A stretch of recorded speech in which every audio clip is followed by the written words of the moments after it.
¿Cómo aborda la corriente del personalismo el concepto mismo de persona?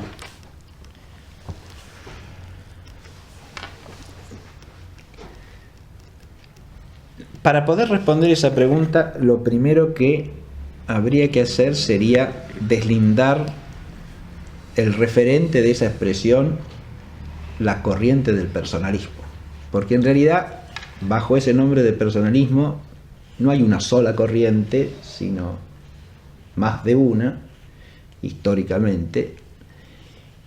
Y a su vez, hay autores que usan la palabra con tal latitud, con tal amplitud, que no solo se refieren a esas corrientes que se autodenominan personalistas, sino a muchas otras que pueden tener algún punto de contacto con ellas y otros puntos de disidencia no menos importantes que los puntos de contacto. Con lo cual la referencia se hace bastante problemática.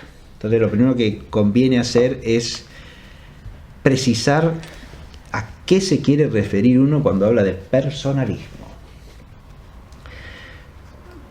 Y como en toda cosa conviene empezar por la palabra misma, ¿no? Porque el término personalismo aparece usado básicamente a partir del siglo XIX en dos corrientes. Una es la del neocriticismo francés, y así el autor fundamental es Renouvier. Renouvier es un neokantiano francés de la segunda mitad del siglo XIX que plantea su pensamiento como personalista. Para él todos los sistemas de pensamiento que ha habido en la historia de la filosofía se pueden dividir según una serie de categorías, ¿no?, que él contrapone en pares, que básicamente serían la de incondicionado, condicionado, infinito, finito, impersonalismo, personalismo, determinismo, libertad. Tienen todo el aire de antinomias kantianas, y lo son. Es un neokantiano, es un neocriticista, ¿no? Entonces usted está por lo infinito o por lo finito, por lo incondicionado o por lo condicionado, por lo impersonal o por lo personal, por el determinismo o por la libertad. Obviamente Renouvier, al definirse como personalista, está teniendo que él está siempre en el segundo componente de estos pares, ¿no? Se atiene a lo finito, a lo condicionado, a lo personal, a lo libre.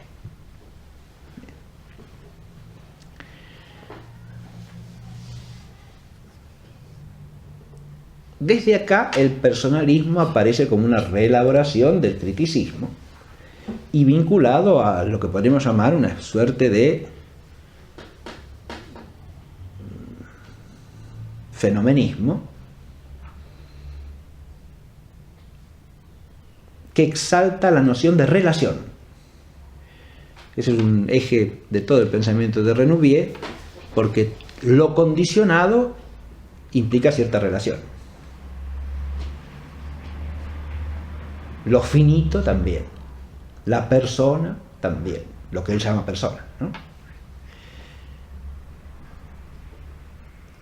Y la libertad también.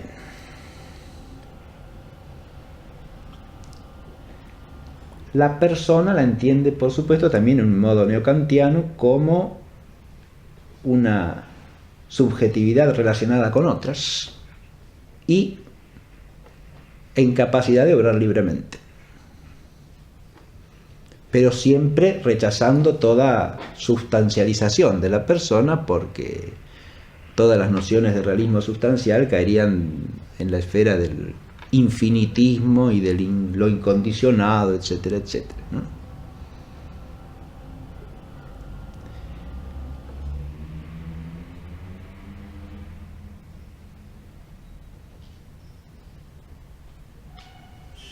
La otra corriente en la que usó el término personalismo para autodefinirse pertenece al pensamiento norteamericano de la segunda mitad del siglo XIX. Y ahí hay dos autores fundamentales que son Baum, Robert Parker Baum, que fue profesor en Boston durante muchos años, y el otro es Howison, que enseñó en Berkeley también muchos años.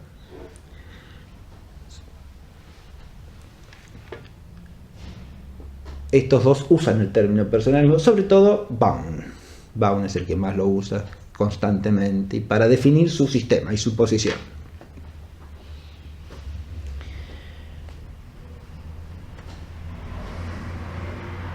En estos autores también el término personalismo aparece con una motivación polémica, que es la de superar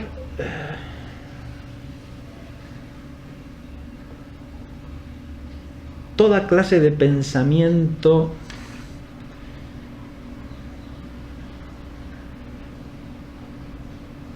que disuelva al hombre en un absoluto.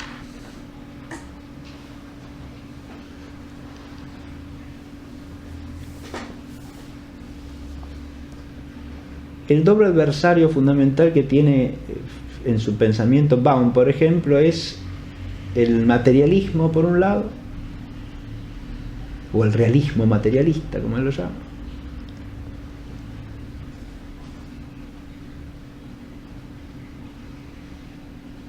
en el cual el hombre termina pensado como una cosa.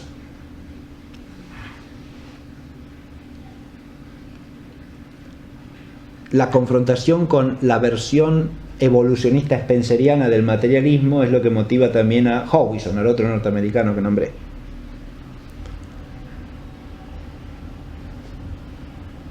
Que polemiza ampliamente contra el evolucionismo spenceriano.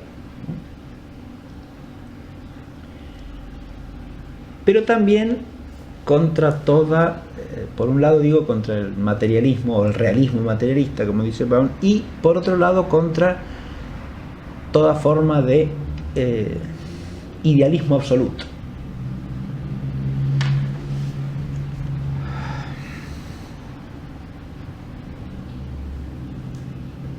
Que hace del hombre un momento de un proceso que lo incluye. Al modo hegeliano, diría.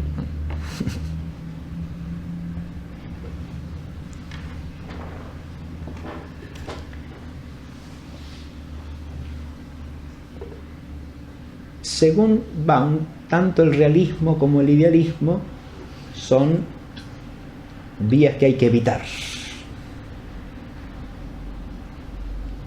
Hay que partir siempre de la experiencia de la persona. Por eso él caracteriza también su pensamiento como un empirismo trascendental personalista. Hay que partir siempre de la persona, que es además lo único singular y concreto.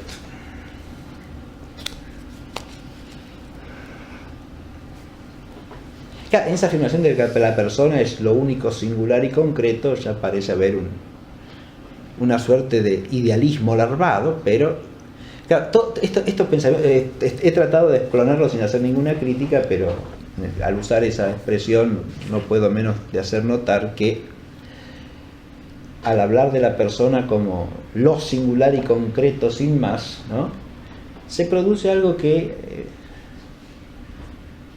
algunos autores señalan cuando hacen una evaluación crítica del personalismo, y es que a pesar de que combaten contra lo que llaman un realismo cosificador o descriptivista, las exigencias mismas de la inteligencia racional humana los hacen en algún momento presuponer por lo menos ciertas categorías generales, porque si no, no pueden ni siquiera hablar de lo que quieren hablar, ¿no? Entonces, porque si reducimos todo a las experiencias de lo singular y concreto, podrá hablar cada persona de sí misma, en el fondo, ¿no? Y de las otras personas en cuanto las conoce a través de su propia experiencia, ¿no? Que es otro de los problemas del personalismo así llevado al extremo, ¿no? En estos autores, por oposición al realismo, por un lado, que, fíjense ustedes, curiosamente está interpretado como materialismo, ¿no? O sea que el realismo se asocia a la cosa material, sin más. O sea, es un realismo pensado de manera empirista, ¿no? Y por otro lado, el idealismo que se rehúye como algo asociado al realismo, o sea que caen en el fondo en el mismo error, que es desconocer lo singular y concreto. Son formas de pensamiento abstracto. Ahí, en la lucha contra lo abstracto, que aparece tanto en Howison y Baum por un lado, como en Renouvier por otro, vemos uno de los rasgos generales del personalismo, ¿no? El rechazo de lo abstracto y del camino de la abstracción como algo que confunde y que en última instancia cosifica al hombre, ¿no? Y lleva al pensamiento humano a una suerte de extravío en lo que se podría llamar, y algunos personalistas llaman, idealismo. El idealismo, si uno habla en términos generales de algo o a partir de nociones abstractas, está siendo idealista. Ahí la palabra idealismo hay que ponerla entre comillas, por supuesto, porque no se refiere a la idea de identificar el ser con el ser pensado, sino más bien al subsumir lo singular y concreto en una idea abstracta, en una idea abstracta. Lo de idealismo vendría por ahí, del término idea aplicado al concepto, ¿no? Y al subsumir lo singular y concreto en una idea abstracta, se lo hace desaparecer, se lo aniquila. Acá vemos, por ejemplo, un motivo de convergencia entre estos personalismos del siglo XIX y el pensamiento de Bergson, cuando desprecia el concepto como apto para entender la vida, ¿no? Porque el concepto es una especie de fotografía estática de la realidad y la vida es dinamismo fluente, y por lo tanto el concepto y la vida son incompatibles. La vida se intuye, no se concibe. El concepto solamente para la realidad mecánica, ¿no? Pero esa idea de Bergson es muy afín a estas ideas de los personalistas del siglo XIX, tanto norteamericanos como franceses, ¿no? Renouvier y sus discípulos. Bien. A más de estos dos grupos, el término personalismo se convirtió en la bandera fundamental de un pensador francés del siglo XX, que es Emmanuel Mounier.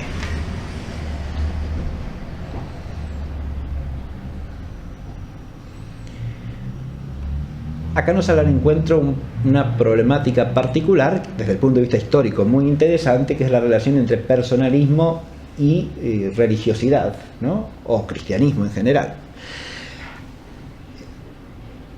Emmanuel Mounier, que es un pensador francés católico, no solo reivindica un personalismo católico, cristiano, sino que además sostiene que no se puede ser auténticamente cristiano si no se es personalista, al modo en que lo es él, ¿no? Bien. De manera tal que, fíjense, pero si uno quiere estudiar desde el punto de vista histórico-religioso estas tres líneas distintas, ¿no? Por eso la pregunta hablaba de la corriente del personalismo, ya por lo menos habría que distinguir tres corrientes, ¿no? Porque el personalismo francés de Renouvier, lejos de ser cristiano, es profundamente anticristiano. Renouvier tiene una obra famosa, quizá la más popular de sus obras, la más leída, que se llama Ucronía, donde plantea el problema de cómo el azar interviene en la historia, ¿no? Y hace la hipótesis de si el cristianismo no hubiera llegado a prevalecer, cómo habría sido la historia de Europa, ¿no? Y él llega a la conclusión de que hubiera sido mucho mejor, por supuesto. Renouvier es un autor francamente anticristiano, que pertenece al pensamiento que podríamos llamar progresista o iluminista de la Francia de la segunda mitad del siglo XIX, ¿no? Su personalismo es un personalismo también antimetafísico, ¿sí? Y fenomenista. Los autores norteamericanos que mencioné, en cambio, son autores en los cuales el problema religioso es más complicado, porque en general cuando piensan su personalismo lo hacen como contrapartida a formas de pensar que ellos ven incompatibles con su fe cristiana, que es protestante, ¿no?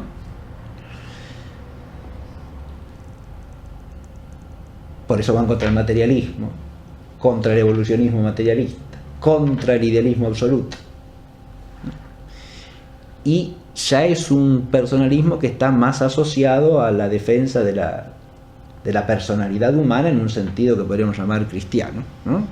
Pero, con serios límites que aparecen, por ejemplo, en el caso del segundo autor norteamericano, su nombre, que es Howison, porque para Howison la verdadera religión y el verdadero cristianismo es una religión puramente racional, ¿no?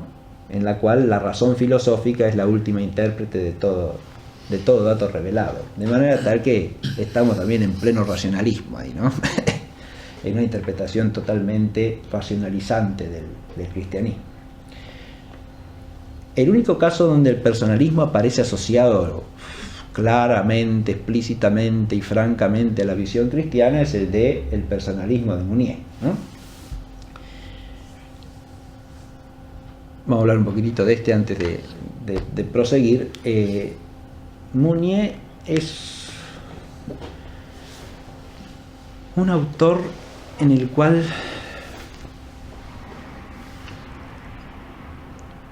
el personalismo, insisto, es para él la única manera de pensar propia del cristiano. En eso Mounier está recogiendo un dato histórico que nosotros hemos dicho antes en la clase, a saber que el desarrollo de la noción de persona en sede filosófica tiene su origen en el cristianismo y en el uso teológico del término persona que ha hecho el cristianismo en los primeros siglos. Es cierto que la noción de persona, desarrollada tanto antropológica como metafísicamente, es una noción típica del pensamiento cristiano, con lo cual el cristianismo desarrolla y profundiza la concepción antropológica de la filosofía clásica en el ámbito filosófico, ¿no? Pero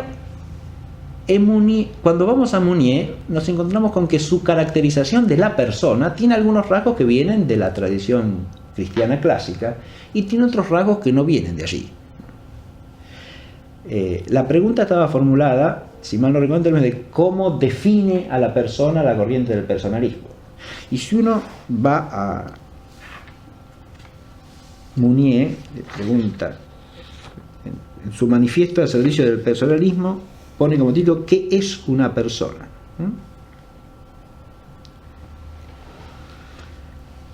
Y él dice lo siguiente: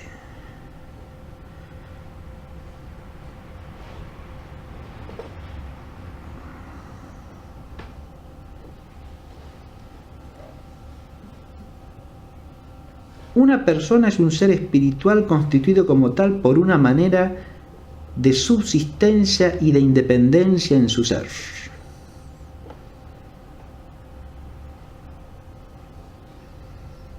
Ella desarrolla esta subsistencia por su adhesión a una jerarquía de valores libremente adoptados, asimilados y vividos por medio de un compromiso responsable y de una constante conversión. Ella unifica así toda su actividad y desarrolla, a golpe de actos creadores, la singularidad de su vocación.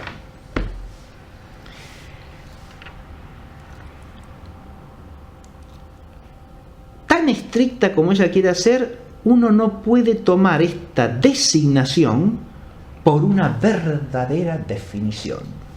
La persona, en efecto, siendo la presencia misma del hombre, su característica última, no es susceptible de definición rigurosa.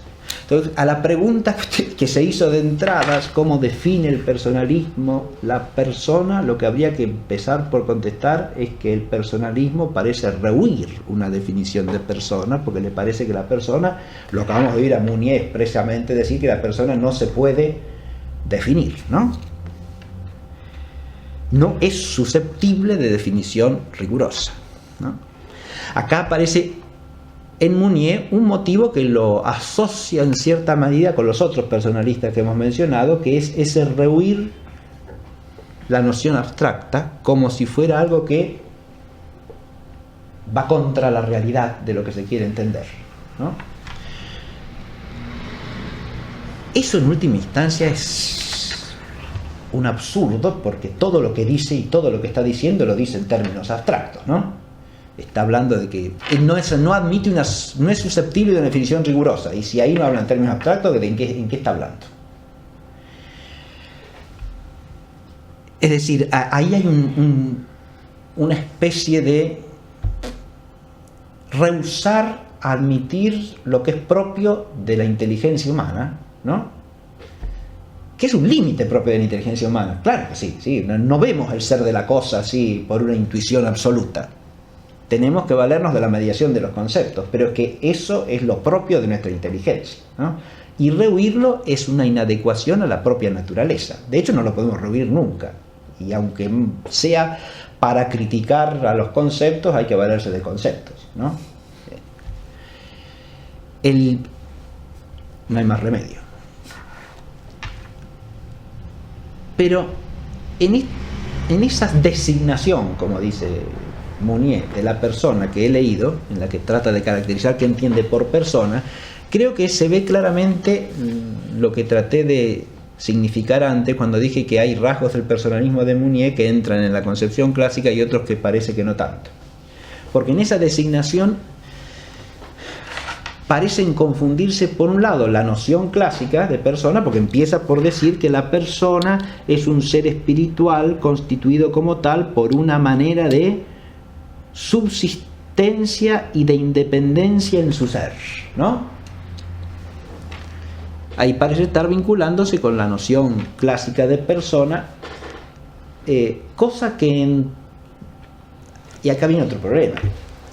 Él presenta su elaboración de pensamiento como una filosofía de la persona, pero tampoco es meramente filosófico, como vamos a ver enseguida, porque lo que él hace acá es postular una noción de persona, pero no es que aparezca esta en el marco de una contemplación filosófica de la realidad en su conjunto. Porque el resto de la realidad en realidad no le interesa a Mounier como al grueso de los personalistas, ¿no?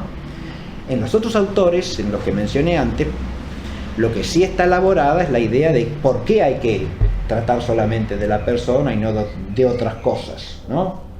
Porque aparentemente la inteligencia humana tiene que empezar por ahí y terminar ahí. Eso lo dice expresamente Baum, por ejemplo. Si nosotros nos detenemos a explicar todos los fenómenos que hacen a la experiencia de la persona, habremos dicho todo lo que se puede decir de filosóficamente interesante. Entonces, es decir, para una elaboración como la de Baum, la persona es el único asunto propio de la filosofía, digamos, ¿no? En ese sentido es un personalista que postula que la inteligencia humana, para funcionar sanamente, tiene que centrarse en la persona, tratar de la persona y terminar en la persona, ¿no? Si solamente la humana, o a partir de la humana también se puede ocupar de Dios como un ser personal cuya existencia se puede demostrar filosóficamente, eso es otro problema que en Baum está abierto y que trata, que lo considera explícitamente, ¿no? Eso ya nos permitiría distinguir entre personalismos puramente antropológicos e inclusive ateos y personalismos que de alguna manera son teístas, ¿no? O la palabra teísmo habría que ver si se la puede usar bien, porque en el personalismo norteamericano suele también tenerse cierto rechazo a la noción teísta cuando se habla de teísmos realistas, porque eso es una cosificación de Dios, ¿no? Hablar de un Dios que es sustancia, por ejemplo, ese tipo de cosas. Bien. Pero la persona en Mounier aparece acá primero caracterizada a partir de nociones que son más o menos clásicas, aunque lo de la independencia unido a la subsistencia no se sabe bien a qué se refiere, ¿no? Yo por lo menos no termino de entenderlo en el sentido de la designación. Pero después dice, ella desarrolla esta subsistencia o mantiene esta subsistencia y la desarrolla por su adhesión a una jerarquía de valores. O sea, la subsistencia se desarrolla, ya no está hablando de la subsistencia en el sentido clásico entonces. Porque la subsistencia en el sentido metafísico no se desarrolla ni deja de desarrollarse. Si se desarrolla a través de una adhesión a una jerarquía de valores libremente adoptados. ¿Y cómo es esto? La subsistencia se desarrolla. Entonces la subsistencia es un aspecto accidental que puede desarrollarse, no desarrollarse, y que depende de la adhesión o no a una jerarquía de valores. Estaría hablando ya de un ser personal que no es del orden sustancial. Y acá nos topamos con una limitación incluso en cuanto al uso del lenguaje. Cuando está usando términos que parecen asociarse a la tradición clásica del pensamiento cristiano, ¿los usa en el mismo sentido o no? Si yo no estoy saliendo de la lectura, estoy leyendo el texto precisamente para tratar de ser lo más riguroso posible en la exposición y no hablar por mi cuenta, sin más, ¿no? El texto lo que está diciendo acá es que ella mantiene y desarrolla su subsistencia por su adhesión a la jerarquía de valores libremente adoptada, asimilados y vividos por medio de un compromiso responsable y una constante conversión. Entonces el centro de gravedad de la noción de persona acá está llevado a otro lado. La persona ya tiene que ver con un modo de vivir, con un modo de obrar, por lo tanto, con un modo de existir humanamente, ¿no? Que implica la adhesión a cierta jerarquía de valores, que no dice cuál es, ¿no? A cierta jerarquía de valores, podría ser esta o aquella otra, pero con tal de que la adopte libremente, eso desarrolla a la persona. Con lo cual caeríamos en una especie de subjetivismo, ¿no? La persona adopta una jerarquía de valores libremente, entonces eso, si se mantiene adherida a esa jerarquía, se desarrolla como persona. Pero al mismo tiempo, asimilados y vividos por un compromiso responsable y una constante conversión.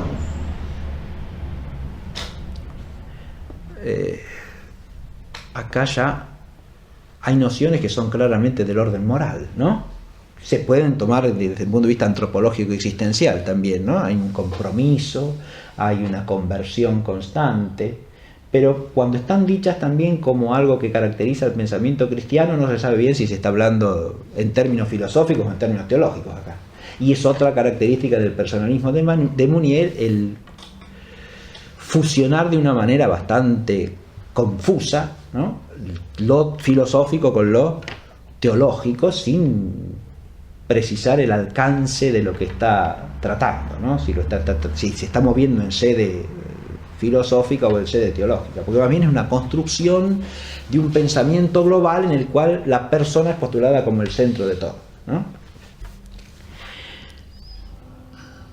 Una jerarquía de valores libremente adoptados, asimilados y vividos por un compromiso responsable y una constante conversión. Ella unifica así toda su actividad y desarrolla por crecimiento a golpe de actos creadores la singularidad de su vocación. Acá ya está hablando de otra cosa, desarrolla su vocación a golpe de actos creadores, ¿no? Eso uno lo puede visualizar desde un punto de vista de una doctrina que quiere señalar que en el hombre, que ha sido creado a imagen y semejanza de Dios, hay cierta capacidad creadora, ¿no? También. Y que ese carácter creador es una manifestación de la persona. Pero acá tampoco se sabe crear qué, ni cómo se da estos actos creadores que desarrollan la singularidad de su vocación, a su vez. ¿De qué vocación está hablando? Acá es donde vuelve a aparecer la confusión entre lo teológico y lo filosófico de una manera total, ¿no? Pues no sabemos si es la vocación a la que Dios lo llama desde toda la eternidad, o si de la vocación a ser persona de la persona en un sentido puramente antropológico. Esto es de un confusionismo absoluto, ¿no? Voy a leer otro texto.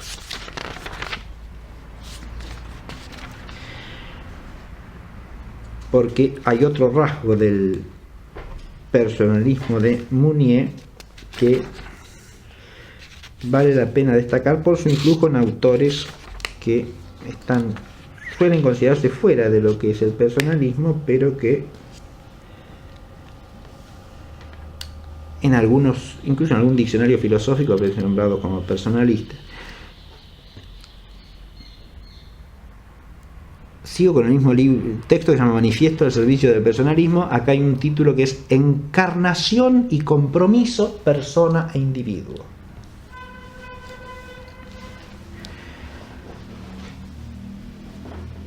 No hay, hemos dicho, experiencia inmediata de la persona.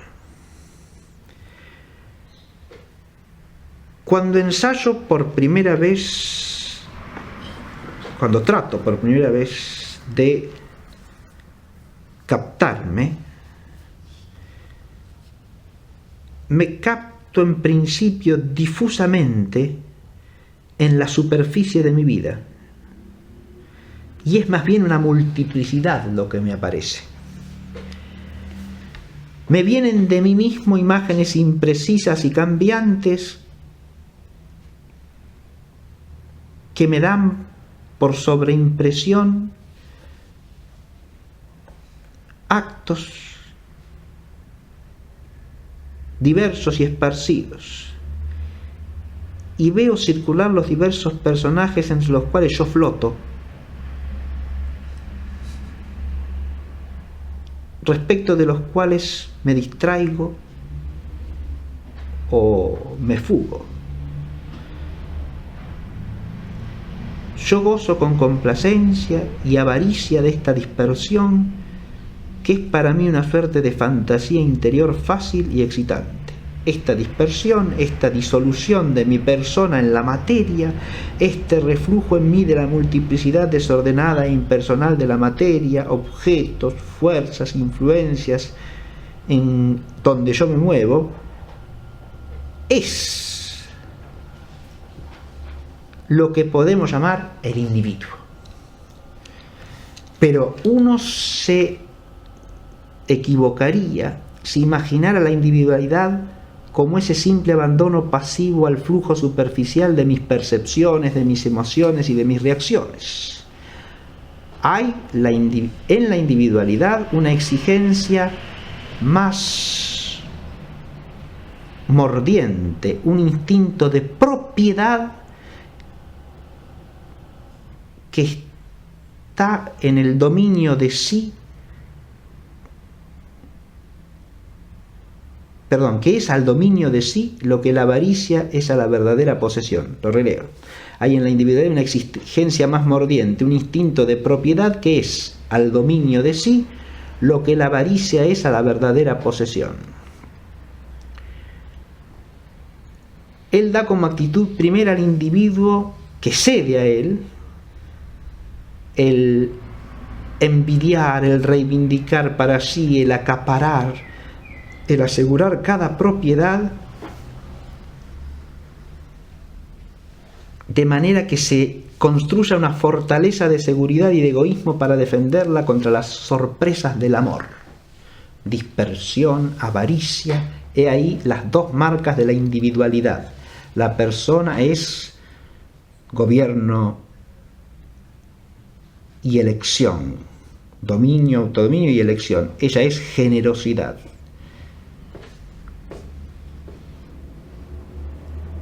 Ella, por tanto, está en su orientación íntima polarizada justo en el sentido inverso del individuo. Este texto que acabo de leer, a pesar de ser largo, se justifica, me parece, la lectura, tiene por lo menos dos cosas que es interesante destacar y analizar un poco. Primero, la contraposición entre individuo y persona.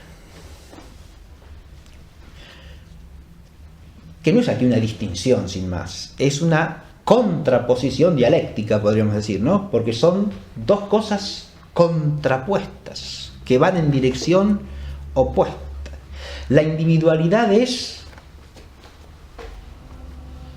egoísmo y la persona es generosidad, ¿no?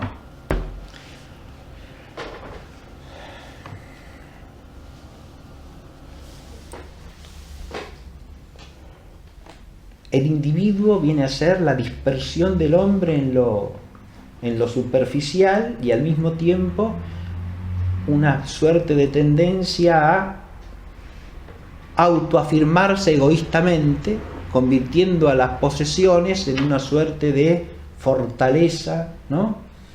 Que lo haga al hombre, como dice aquí, le crea una fortaleza de seguridad y de egoísmo para defenderla contra las sorpresas del amor. Adviértase. Bien. Entonces, el individuo es como una especie de fenómeno de qué orden. En realidad, lo que está describiendo acá, bueno, uno puede decir es un fenómeno de orden moral y digamos, espiritual de algún tipo, ¿no? Es un fenómeno antropológico, podríamos decir, un fenómeno del hombre, de la realidad humana, de la condición humana, ¿sí? Un fenómeno de la condición humana, y a eso le llama individuo. O sea que la palabra individuo, este es lo otro que quería. Por un lado, destacar la contraposición individuo y persona. Por otro, individuo y persona acá están nombrando fenómenos que hacen a modos de obrar también, a modos de actitudes fundamentales que el hombre asume en su vida, a modos de situarse en relación con los demás, con la realidad, con uno mismo, de manera tal que ya no hacen a la esfera de lo sustancial, sino más bien a la esfera de lo operativo, no se refieren al ser, sino al obrar, y a ciertos modos de obrar, ¿no? Si uno habla ontológicamente. De modo tal que acá lo que hay que advertir es que el concepto de persona parece desplazarse claramente desde lo óntico hacia lo vital, ¿no? De aquí quizá también cierta tendencia, a veces cuando se habla de personalismos, a confundir bajo ese nombre corrientes que no son personalistas, pero que pueden tener elementos asociados al personalismo, como dije de entrada. Así, por ejemplo, suele asociarse a los personalistas los distintos pensamientos de tipo existencial, ¿no? El pensamiento existencial, si uno lo considera históricamente como algo más o menos abarcable a partir de el pensamiento de Kierkegaard tomado como arquetipo, ¿no? Tiene a su vez distintas variantes, porque hay un pensamiento existencial que podríamos llamar cristiano, ¿no? Como es el del propio Kierkegaard, con todas sus limitaciones de mentalidad luterana, ¿no? Un pensamiento existencial cristiano, y después que se continúan otros autores posteriores, incluso católicos, como pueden ser Ebner o Gibara o Gabriel Marcel en Francia, ¿no? En estos autores existen aspectos que son convergentes con el personalismo en cuanto al rehuir, por ejemplo, todo lo que es abstracto, ¿no? A rechazar el conocimiento de esencias, a centrarlo todo en el autoanálisis que el hombre hace de su propio vivir y de su propia existencia, ¿no? A partir de su singularidad experiencial, ¿verdad? Y en ese sentido hay una cierta confluencia, aunque esos autores no hablen de persona ni se refieren ni usen el término personalismo, ¿no? En pensamiento existencial también está el desarrollo de la cuestión de la dialogicidad del existir humano, ¿no? Que desarrolla sobre todo Ebner y también el autor judío Buber, ¿no? Toda esa corriente se podría también de alguna manera considerar unida a esta en varias notas o en ciertos rasgos que tienen por lo menos un aire de familia, aunque no se puedan identificar, ¿no? Insisto, uno sería el rechazo del conocimiento de las esencias, otro sería el rechazo del pensamiento abstracto, ¿no? Un énfasis notable en la experiencia singular, pero por lo tanto también una especie de corrimiento hacia lo operativo y vital en desmedro de lo ontológico, ¿no? Y eso también con sus efectos de rebote en los cuales se ontologiza, queriéndolo o no, lo que no es más que el fruto de una experiencia individual, haciéndolo pasar por algo que es universal, ¿no? Pero volviendo al texto de Mounier, en esta antítesis que hace entre individualidad y personalidad, además de oponer estos dos términos de una manera muy problemática, insisto que está caracterizando lo uno y lo otro a partir de modos de vivir o de actitudes que estarían tipificando cierto modo de existencia humana, ¿no? O tendencias antagónicas en la existencia de cualquier persona humana, ¿no? O sea, yo digo de cualquier persona, pero de cualquier persona individuo habría que decir acá, ¿no? O sea, cualquier ser humano en el cual se da el ser persona y el ser individuo en una especie de tensión o de contraste, ¿no? Bien.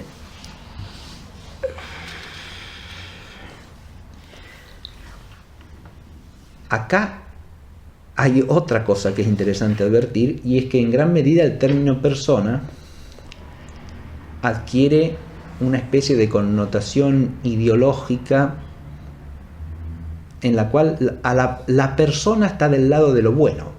Es decir, si yo parto de esta antítesis de persona e individuo, la persona tiene que ver acá con la generosidad, con el abrirse a las sorpresas del amor, etc. Y en cambio el individuo es el egoísmo, es el cerrarse, es la avaricia, es el atrincherarse, etcétera, etcétera, ¿no? Es la superficialidad. Bien. Hay un uso de los términos que está cargado de ideología, diría yo, y de connotación, por un lado positiva y por otro negativa, ¿no? Y eso puede llevar a ciertos esquematismos bastante peligrosos, ¿no? Cuando acá se dice el individuo es egoísmo y la persona no, pero es que el individuo humano, ¿de dónde es que tiene ciertas tendencias terribles al egoísmo? Esas no se dan en un individuo irracional. Se dan en el hombre porque es persona. Precisamente. Es decir, ahora ya vuelvo a la terminología clásica, ¿no? Frente a esta disociación de términos que hace acá Mounier. El fenómeno de la avaricia como fenómeno de la condición humana es un fenómeno que es precisamente propio del hombre porque es una persona, ¿no? Porque es persona, tiene conciencia de sí. Porque es persona, tiene la posibilidad de ubicarse adecuadamente en relación con Dios y con los demás. Porque es persona, puede preferirse a sí mismo con un amor desordenado, como diría San Agustín, en lugar de preferir a Dios, ¿no? Pero todo eso es porque es persona, porque es una persona finita. Y por lo tanto una persona falible, ¿no? Y en el hombre, así como la persona, decíamos en relación con la pregunta anterior, que la persona es lo más perfecto en el orden de la sustancia, y la corrupción de lo más perfecto es la peor, ¿no? De manera tal que si en el hombre hay cosas que son horribles, es precisamente porque es persona. La palabra persona no tiene por qué connotar siempre lo positivo. ¿Qué es lo que pasa con el personalismo de Mounier? Donde persona sirve como cartel de identificación para todo lo que sería generoso y bondadoso en el hombre, mientras que si no, el hombre actúa como individuo, ¿no? Se despersonaliza. Con lo cual la persona empieza a ser una cosa que se da en el otro a veces, no siempre. Ya salimos entonces del concepto esencial y sustancial de persona. Y aun cuando se declare con Mounier la dignidad suprema de la persona, cuando la persona es reducida a una categoría fenoménica y de experiencia personal de ciertas variables que la tipifican por contraposición a lo impersonal o lo individual en el hombre, entonces ya no deja de haber universalidad del ser personal y de la dignidad de la persona como persona. Con lo cual el efecto ideológico es el inverso del que parece procurarse. Si yo digo que la persona tiene la dignidad siempre de ser persona, bueno, pero ¿y el que se comporta como individuo es persona o no es persona? ¿Tiene la dignidad de la persona o no la tiene?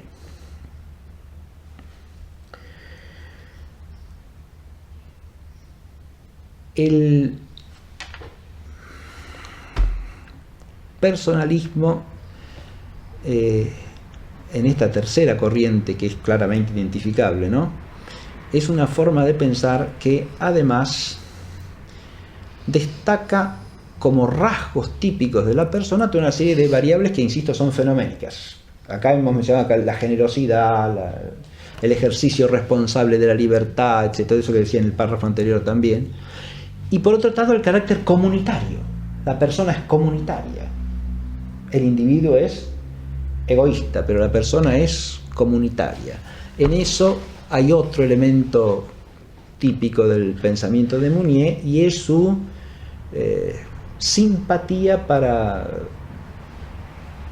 el pensamiento que podemos llamar políticamente socialista, incluso en su versión marxista, porque le parecen pensamientos que se preocupan por las necesidades concretas de los hombres singulares, no caen en la abstracción. Ahora la palabra abstracción parece significar cualquier concepción de la realidad que no sea socialista y materialista. Menciono este dato también para que se advierta que el conjunto del personalismo de Mounier es una amalgama de rasgos ideológicos que incluso habría que plantearse si son coherentes entre sí. Por eso, cómo entiende la persona el personalismo es una cosa que no se puede contestar unilateralmente, ¿no? Y cómo la define, tampoco. ¿Hay alguna otra corriente que se defina como personalista, sin más? Y no, que yo conozca por lo menos no. Yo me he referido a las tres instancias fundamentales que en la historia del pensamiento de los últimos 200 años se han llamado a sí mismos personalistas. Ahora, hay autores que otros identifican como personalistas, eso sí, ¿sí? Por ejemplo, yo he mencionado hace un rato a Gabriel Marcel, algunos llaman un personalista cristiano, pero Marcel jamás se llamó personalista. Y de hecho el término persona es un término central en el pensamiento de Mounier, de Marcel, de Gabriel Marcel, ¿sí? Ahora, se lo puede asociar, insisto, a Mounier por ciertos rasgos de su pensamiento, aunque hay otros rasgos en los que no coincide en absoluto, ¿eh? Como, por ejemplo, si nos pasamos al terreno de la esfera social y política, no hay convergencia alguna entre Gabriel Marcel y Emmanuel Mounier, ¿no? Hay quienes hablan de Maritain como un personalista. Pero Maritain, la noción de persona en Maritain es básicamente la noción de la tradición tomista, no es la noción de Mounier. Y sin embargo, cuando pasa a la esfera del pensamiento político y social, Maritain retoma esta antítesis entre persona e individuo de otra manera, elaborándola de otro modo que Mounier, pero de alguna manera la incorpora. Antítesis que no tiene nada que ver con la tradición tomista, por otra parte, ¿no? Pero no se podría en un modo alguno, me parece a mí, objetivamente, tipificar a Maritain como un personalista, en el sentido de estas corrientes que acabo de mencionar, ¿no? Porque jamás dejó de entender a la persona, ni jamás presenta la definición de persona de otra manera que según la tradición escolástica clásica, ¿verdad? La persona la define al modo tomista. Ni tampoco sostiene jamás que la persona no sea definible al modo en que lo hace Mounier en el párrafo que leímos hace un rato, o que no se la pueda definir adecuadamente, o que no se la pueda terminar de definir, como dice aquí, porque es lo singular y entonces hay que experimentarla, no hay que definirla. Ese es un tema que también vimos en una pregunta anterior acerca del conocimiento de la persona. Y quizá en los personalismos, como se han desarrollado en sí mismos y sobre todo en su efecto en otras disciplinas o en otros tipos de saberes o en corrientes que pretenden incorporarlos a su vez, los personalismos suelen acarrear una cierta confusión en cuanto a los modos de conocimiento. Pretenden sustituir uno por el otro o declarar imposible uno en beneficio del otro, cuando en realidad lo que hay son dos tipos de conocimiento distintos que no se deben confundir, porque de la confusión, como siempre, brotan otra cosa que el error. Una cosa es nuestro conocimiento de la persona singular, Eso es parte de nuestro conocimiento de las personas humanas. Conocemos a las personas en su singularidad a través de la experiencia y de la convivencia, diríamos así, y si esa convivencia da lugar a una relación más o menos profunda, podrá desarrollarse una suerte de connaturalidad que nos permita tener un conocimiento más profundo de esa persona en el orden singular y concreto. Pero esto no es filosofía. Pretender que eso sea la filosofía acerca del hombre o de la persona humana es una clara confusión de géneros de realidad de conocimiento. La filosofía ni es eso ni puede pretender ser eso. Pretender que yo sustituya mi conocimiento de las personas con las que convivo por la filosofía es un absurdo. Pero también es absurdo lo opuesto. Pretender sustituir a la filosofía como ciencia de los primeros principios y causas de todas las cosas a la luz de la razón por el conocimiento de lo singular y concreto que tengo empíricamente y por connaturalidad a través de la coexistencia con otros seres humanos. Es cierto que toda abstracción debe basarse en la integridad de la experiencia. Y ahí está, creo yo, el punto más positivo que se podría rescatar de estas visiones o de lo que puedan pretender filosóficamente los distintos personalismos o incluso el pensamiento existencial en el plano antropológico. Yo creo que hay que rechazar de plano, porque es un error garrafal de todas estas corrientes, el desprecio del conocimiento de lo esencial y el desprecio del concepto con el que acotamos la esencia de las cosas. Esto me parece un aspecto sumamente negativo de estas corrientes y el efecto que surten a partir de eso es en general un efecto destructivo de la lucidez y de la inteligencia humana en su relación con la realidad. El efecto positivo que yo le veo va por otro lado y es el reclamar que la experiencia en la que el filósofo basa sus abstracciones sea tan completa como sea posible. Obviamente que es parte de nuestra experiencia la relación con los demás, o sea, el trato con las personas humanas. Y una experiencia completa que funde la abstracción intelectual tiene que ser una experiencia en la que esté integrada la experiencia de que el hombre hace de sí mismo y de su relación con los otros, ¿no? Eso, al hablar de la antropología en general, lo hemos aclarado, ¿no? Cuando hablábamos de que hay un enfoque esencial y un enfoque que podríamos llamar existencial de la antropología, ¿no? Porque nosotros al hombre lo conocemos no solo desde afuera, para decirlo de algún modo, sino también desde dentro, porque somos hombres. Es decir, nos conocemos viviendo humanamente.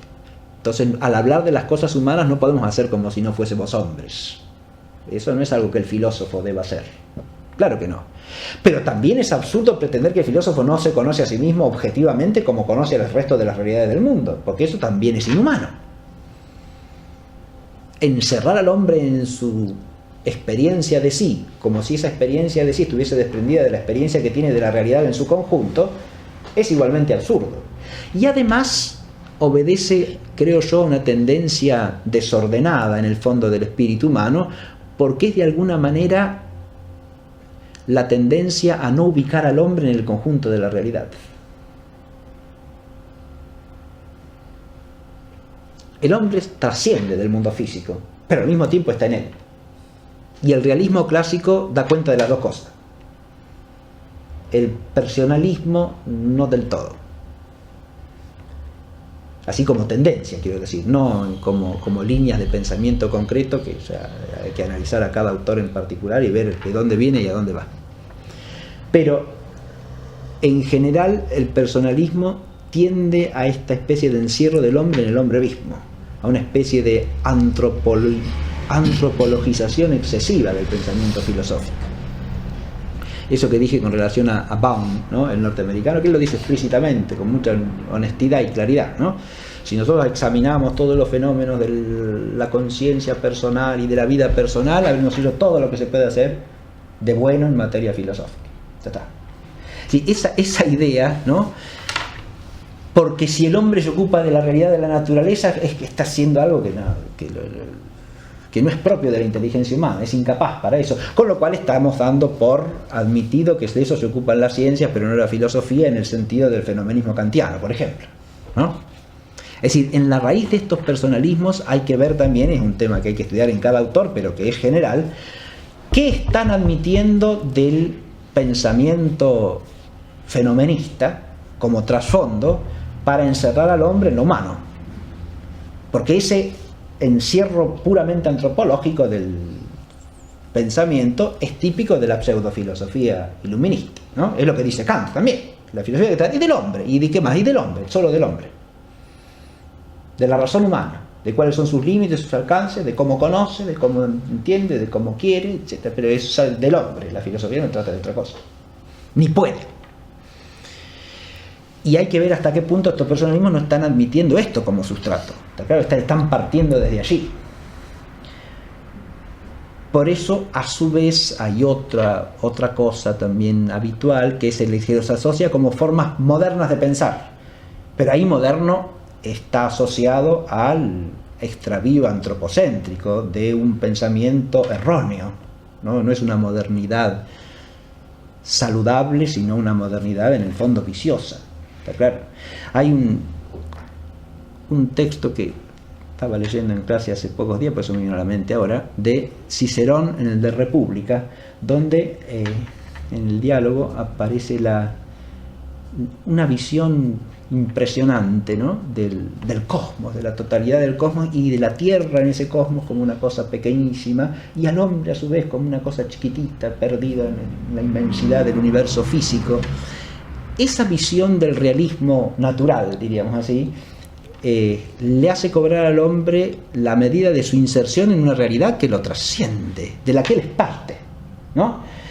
Por otra parte, en el desarrollo del diálogo se desemboca en que hay algo en el hombre que trasciende a su vez a toda esa realidad física, pero eso es precisamente lo que tiene que ver con la persona, es decir, es la espiritualidad del hombre la que trasciende a su vez al mundo físico, porque lo puede conocer en su totalidad y obra en un plano que es el de el obrar racional y por lo tanto libre.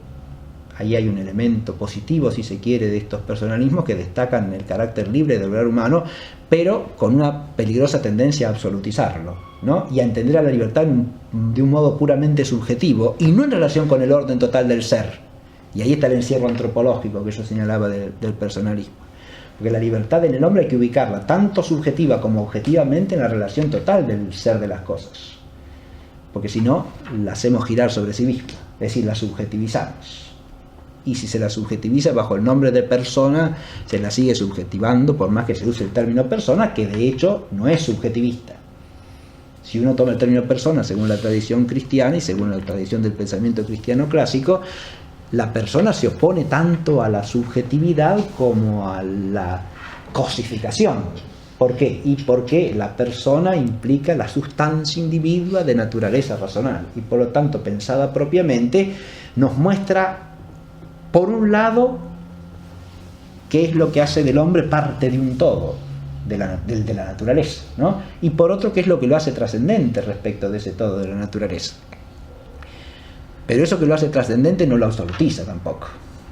Y ahí está la visión metafísica clásica de ver a la persona humana como persona finita en relación con el ser personal divino, ¿no? Y si no es a partir de ese orden, no se ordena ni el ser humano ni el obrar humano. El ser humano en realidad pertenece a un orden que la inteligencia humana tiene que reconocer. Y a partir de ese reconocimiento es que puede ordenar el obrar, ¿no?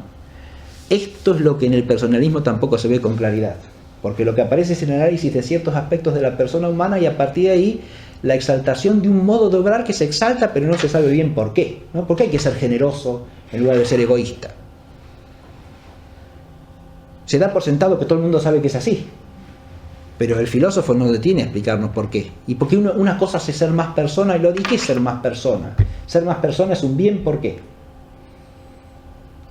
Si yo quiero ubicar esto, la razón de ser de esto filosóficamente, el personalismo no da mucho cauce para hacerlo, porque está partiendo de que esos valores ya están admitidos, ¿no? E incluso admitidos por un acto de fe, eso lo dice expresamente Mounier. En todo personalismo hay el acto de fe hacia la persona, que adopta a la persona como valor supremo. Pero ¿y de dónde viene ese acto de fe? ¿Eso es filosófico también? ¿O no tiene nada que ver con la filosofía? Y ahí vamos a otro aspecto que es la combinación de elementos filosóficos, elementos que trascienden a lo filosófico. Eso no está mal en principio, siempre y cuando se distinga adecuadamente y se relacione apropiadamente. pero no cuando se los confunde como partes indiscernibles de un todo unificado en que no se sabe cuál es la parte de la filosofía y cuál es la parte de la fe o de la teología, ¿no?